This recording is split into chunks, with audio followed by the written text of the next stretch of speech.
Salut les amis, bienvenue sur Motors pour une nouvelle vidéo. Alors comme vous êtes plusieurs à m'avoir demandé une nouvelle version de mes amis qui essayent ma RS3, et ben je vous propose aujourd'hui d'aller à la rencontre de mon ami Cyriac. Cyriac qui est un motard invétéré, qui aime donc les sensations et la vitesse, et qui est plutôt sceptique sur le fait qu'on puisse avoir de bonnes sensations au volant d'une voiture. Donc ce que je vous propose, c'est qu'on aille essayer de le convaincre du contraire avec la RS3 et puis voir un petit peu ce qu'il en pense. Allez, c'est parti!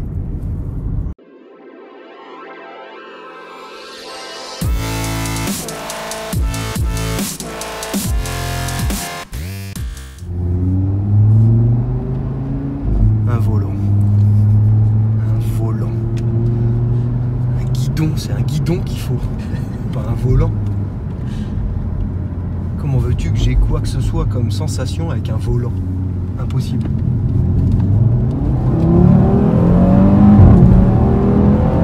Ah quand même.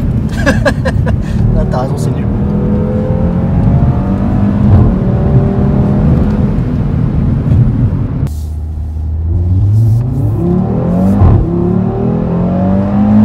Essaye pas de la faire glisser, t'arriveras pas. Non, puis c'est pas l'idée.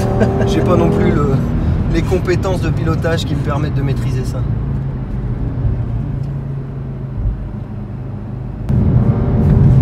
Sans même rouler très très vite, T'as pas besoin de rouler vite. tu as une sensation de vitesse et une sensation de sportivité de par le bruit,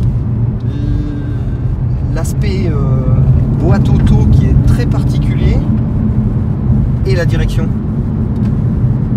Tu ressens finalement pas grand chose dans le volant.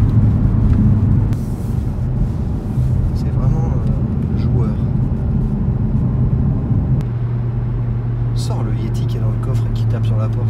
Ouais, c'est bizarre. Le bruit dans la voiture est vraiment très agréable. Pied droit sur l'accélérateur. Là, je le frappe.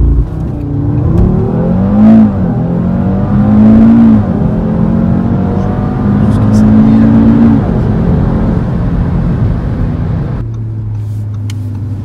Avant ou après la 208?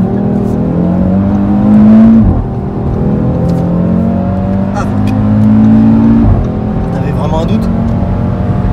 pas vrai.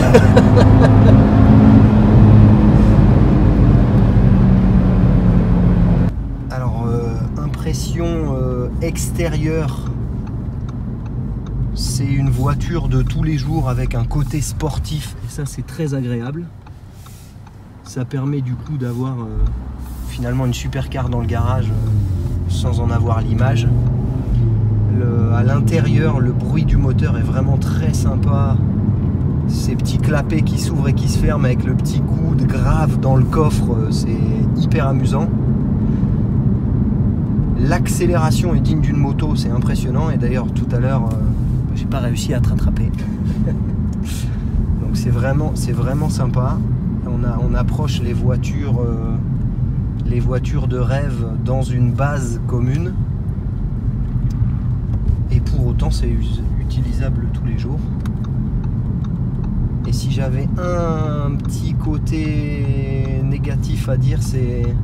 Je trouve qu'il n'y a pas beaucoup de retour de force dans le volant. Ouais. C'est beaucoup trop souple et du coup, je me demande si... là, 1, c'est pas la mienne et 2, j'ai pas l'habitude. Mais avec l'habitude...